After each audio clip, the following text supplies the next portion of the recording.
2023年6月，在美国的某处野外发生了一起超自然的目击事件。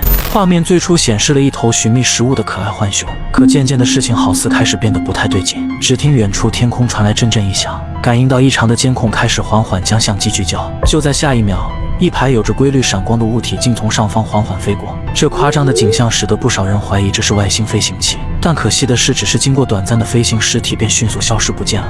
在印度的某处家庭后院，一件极为离谱的事情被男子意外拍到。只见远处的田野上此时正熊熊燃烧着什么，而随着镜头的快速转动，一个全身发白的诡异人物正呆滞地往前走去。但随后更诡异的事情发生了。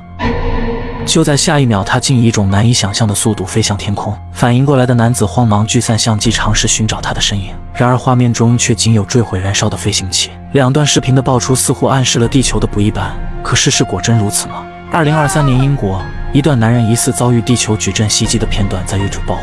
对此，有人评论到矩阵是真实存在的，更有甚者表示这绝对不是造假。注意看这里，随后发生的事将远超你的想象。仔细环顾四周，并没有什么不对的地方。但就在下一秒，石头就好似被什么看不到的东西抛出一样，竟猛地飞出并将男人绊倒。来回复现镜头一时间让人很难看出破绽。此类视频多为伪造乌龙，请理性观看。